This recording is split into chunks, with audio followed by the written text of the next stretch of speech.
नमस्कार दोस्तों, अपरिचित साया में आपका स्वागत है। आज हम एक ट्रक ड्राइवर की दिलचस्प और डरावनी कहानी सुनेंगे जो आपको पूरी तरह से बांधे रखेगी। यकीन मानिए, इस कहानी के अंत तक जरूर सुनें, क्योंकि इसमें आपको कई दिलचस्प मोड़ मिलेंगे।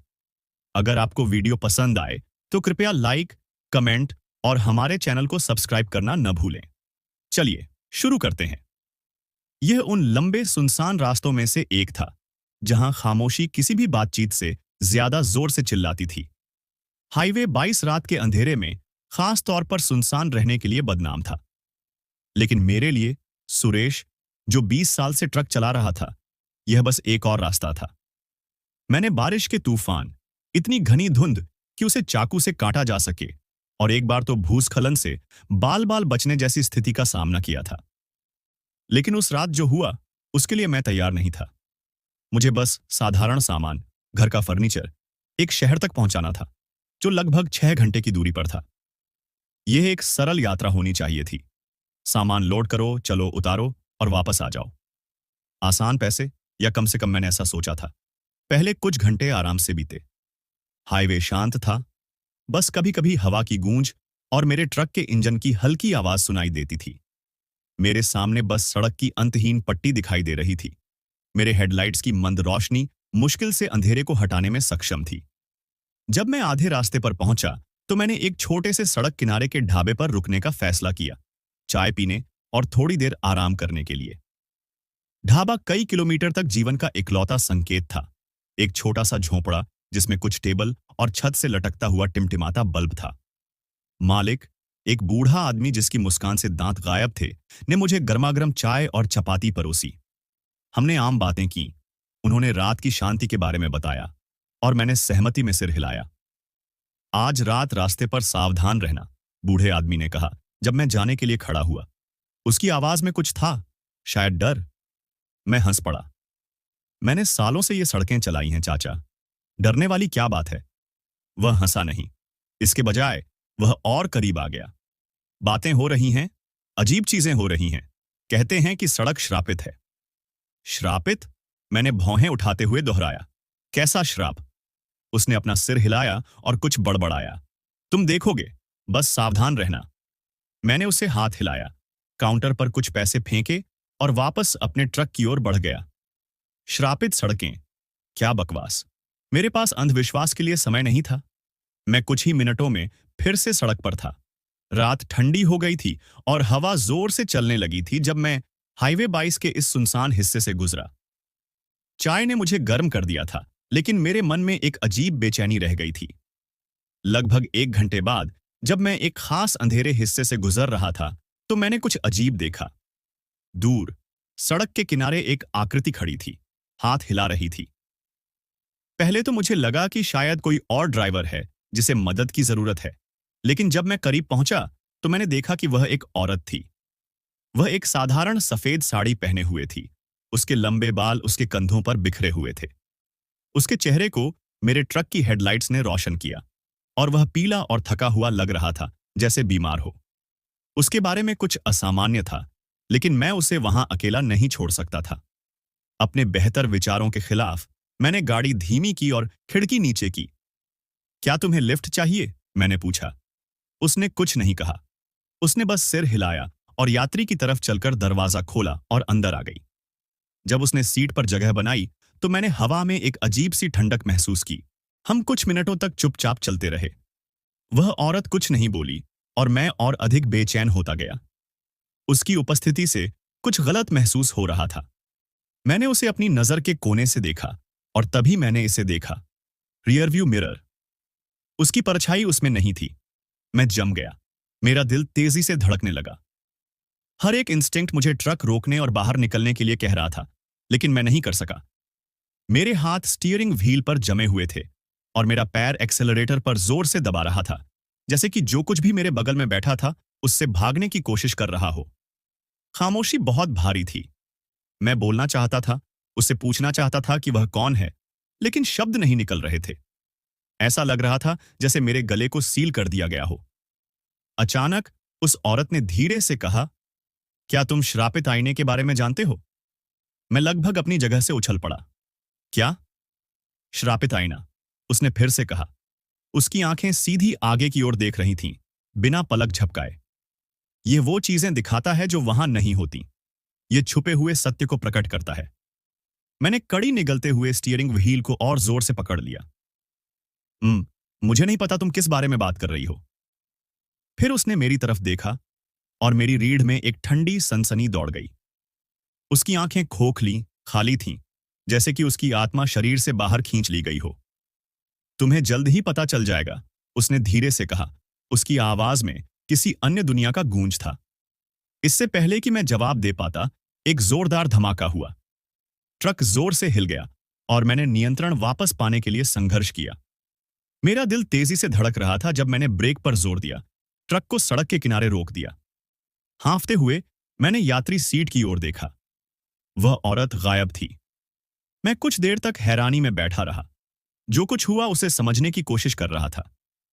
मेरे हाथ कांप रहे थे और मेरा दिल इतनी जोर से धड़क रहा था कि मैं कुछ और सुन नहीं पा रहा था। वह औरत, या जो भी वह थी, बस हवा में गायब हो गई थी। कई मिनटों तक मैं ट्रक में ही बैठा रहा, अपने दौड़ते हुए मन को शांत करने की कोशिश कर रहा था। शायद यह एक भ्रम था, शायद मैं बस थक गया था, लेकिन अंदर से मैं जानता था कि यह सच नहीं था। कुछ अजीब हुआ था। अंततः जब मुझे ऐसा लगा कि एक युग बीत गया हो, मैं ट्रक से बाहर आया और नुकसान का निरीक्षण करने लगा। सामने का बम्पर किसी चीज से टकराया था, लेकिन अंधेरे में मैं देख नहीं पा रहा था कि वह क्या था। मैंने अपनी टॉर्च निकाली और करीब गया। वहां मेरे ट्रक के सामने सड़क पर पड़ा था एक पुराना खूबसूरत आईना। उसका फ्रेम गहरे, जटिल नक्काशीदार लकड़ी से बना था और कांच में दरार थी। एक टेढ़ी मेढ़ी रेखा उसके बीच में से गुजर रही थी। मुझे नहीं पता था कि आईना सड़क पर कैसे आया या मैंने उसे क्यों टक्कर मारी, लेकिन उसके बारे में कुछ मुझे भय से भर गया। मेरे गर्दन के पिछले हिस्से के बाल खड़े हो गए और एक गहरे भय की भावना मुझ पर छा गई। मैं जानता था कि मुझे उसे वहीं छोड़ देना चाहिए। मुझे अपने ट्रक में वापस जाना चाहिए और जितनी जल्दी हो सके यहां से निकल जाना चाहिए, इस घटना को भूल जाना चाहिए।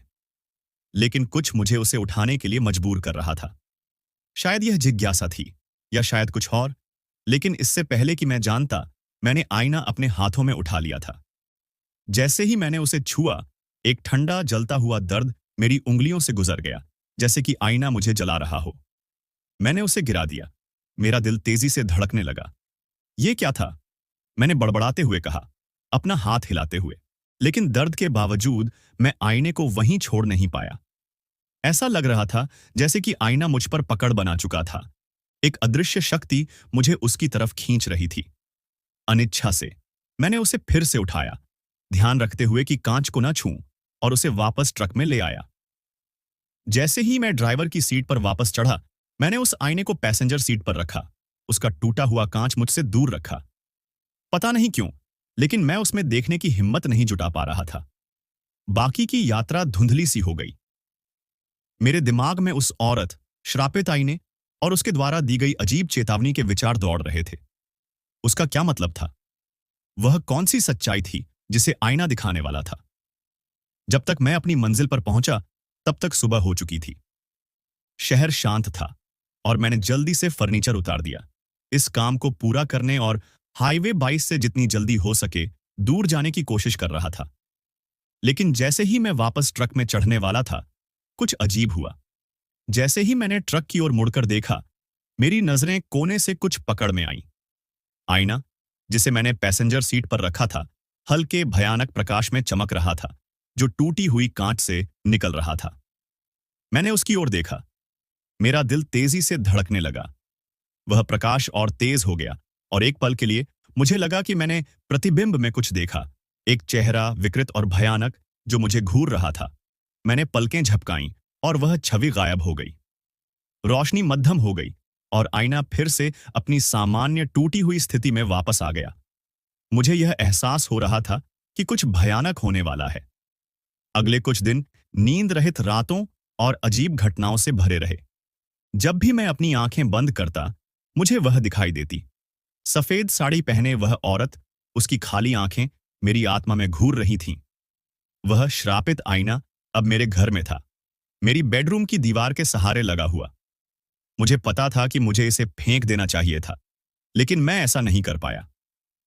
ऐसा लग रहा था जैसे आईना मेरी जिंदगी का हिस्सा बन गया हो, और जितना मैं इसे नजरअंदाज करने की कोशिश करता, उतनी ही इसकी ताकत मुझ पर बढ़ती जा रही थी।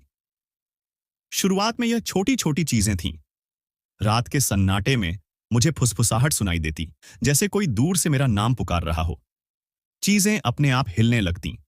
एक कुर्सी अपने आप फर्श पर खिसक जाती, एक दरवाजा खुल जाता जब मैंने उसे बंद किया होता। लेकिन फिर चीजें और भी भयानक हो गईं। एक रात जब मैं बिस्तर पर लेटा हुआ था, मैंने अपनी त्वचा पर कुछ ठंडा महसूस किया। मैंने अपनी आंखें खोलीं और वहां, मेरे बिस्तर के पैरों के पास, वह औरत खड़ी थी। उसका पीला चेहरा श्रापित आईने की नरम रोशनी में चमक रहा था, और उसकी खाली आंखें मेरी आंखों में घूर रही थीं। तुमने इसे लिया? उसने फुसफुसाया। तुमने आईना लिया? मैं हिल नहीं सका। मेरा शरीर डर से जकड़ गया था। उसकी आवाज मुश्किल से सुनाई दे रही थी, लेकिन वह मेरे कानों में गूंज रही थी जैसे गरज की आवाज। तुम्हें इसे नहीं लेना चाहिए था, उसने आगे कहा।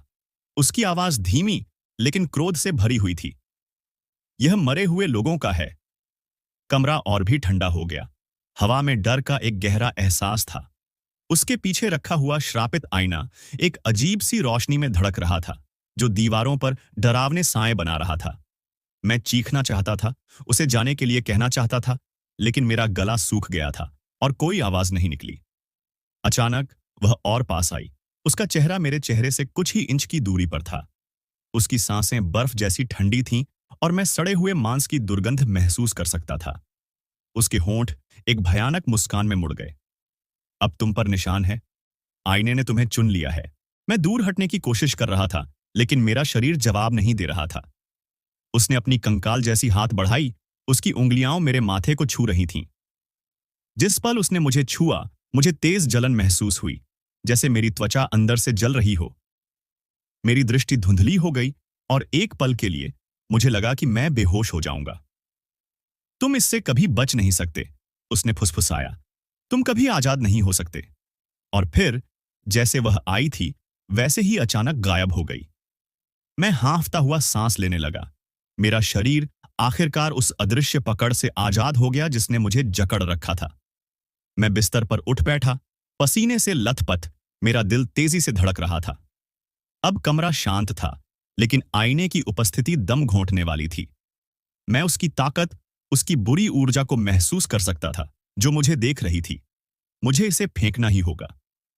अगली सुबह मैंने आईने को ट्रक के पीछे लाद दिया, इस संकल्प के साथ कि अब इसे हमेशा के लिए फेंक दूंगा। मुझे इस बात से कोई फर्क नहीं पड़ता था कि यह कहां से आया या क्यों श्रापित था। मुझे बस इसे अपनी जिंदगी से निकालना था। मेरी पूरी आत्मा चीख रही थी कि आईना किसी अंधेरे और बुरे स्थान का द्वार था, और अगर मैंने जल्दी कुछ नहीं किया तो यह मुझे खा जाएगा। मैं घंटों तक गाड़ी चलाता रहा, एक ऐसी जगह की तलाश में जहां इसे छोड़ सकूं। मैं नहीं चाहता था कि कोई और मेरी तरह इस श्राप का शिकार बने। आखिरकार मैं खुद को घने जंगल के बीचों बीच सभ्यता से मीलों दूर पाया। यह जगह एकदम सही थी, सुनसान, शांत और ऐसी जगह जहां कोई इसे ढूंढ न सके। मैंने ट्रक को रोका और बाहर निकला, आईना कसकर अपने हाथों में पकड़े हुए। अब यह भारी लग रहा था, जैसे रात में इसके श्राप की ताकत और भी बढ़ गई हो। हवा स्थिर थी, अस्वाभाविक रूप से शांत, जैसे दुनिया खुद अपनी सांसें रोक रही हो। मैं सड़क से दूर जंगल के अंदर तक चला, जब तक कि मुझे एक खाली जगह नहीं मिली।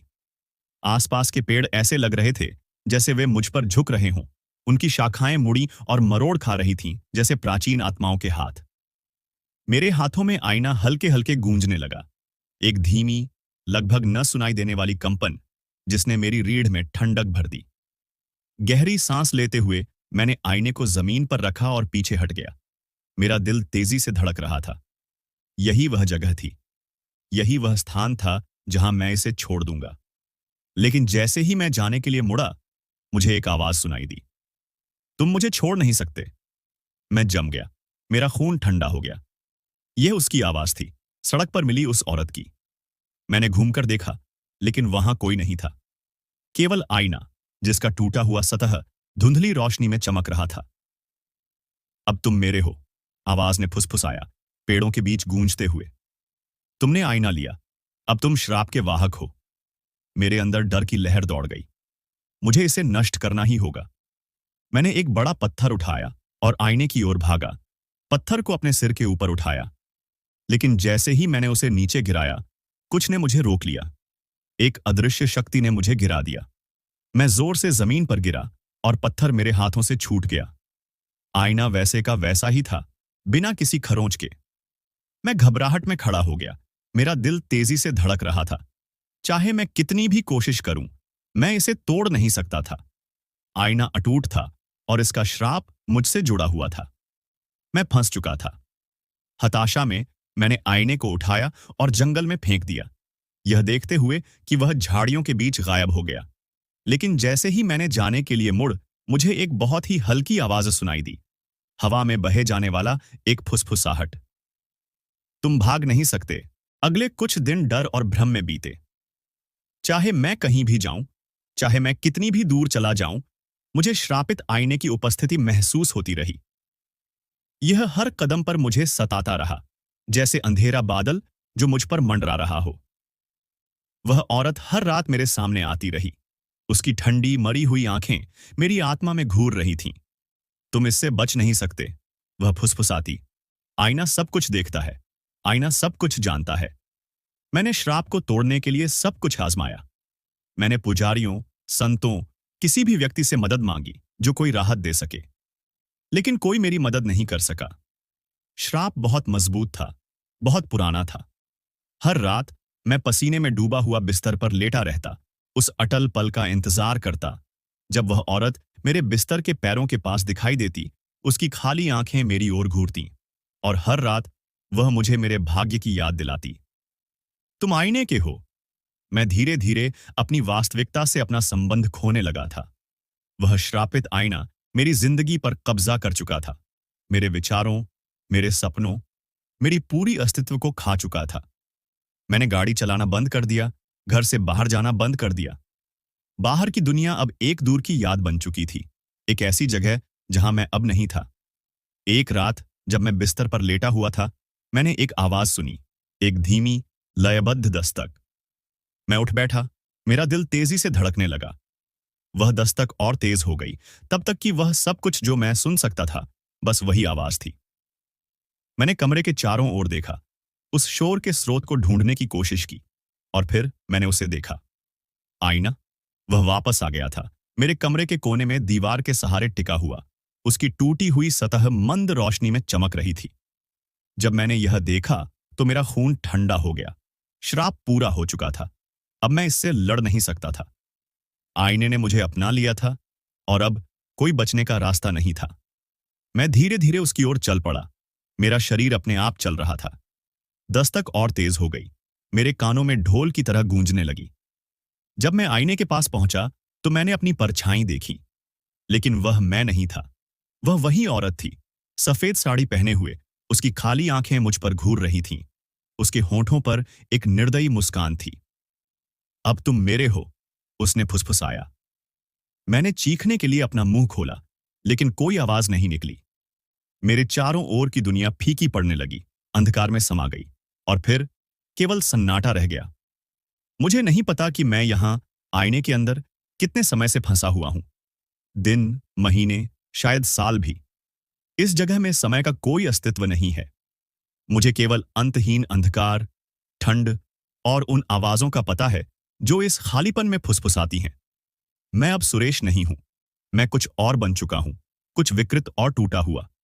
आईने ने मुझे खा लिया है और अब मैं उसके श्राप का हिस्सा हूं। मैं यहां इस अंधेरे में अगली आत्मा का इंतजार करता हूं जो इस आईने को पाएगी। यह केवल समय की बात है। कोई ना कोई इसे ढूंढेगा, जैसे मैंने ढूंढा था। वे इसे उठाएंगे, इसके रहस्यमय आकर्षण से खींच जाएंगे और चक्र फिर से शुरू हो जाएगा।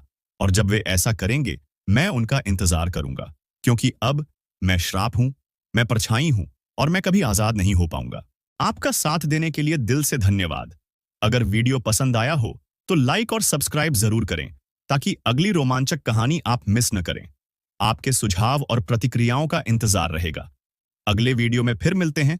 तब तक जुड़े रहें और तैयार रहें कुछ नया जानने के लिए।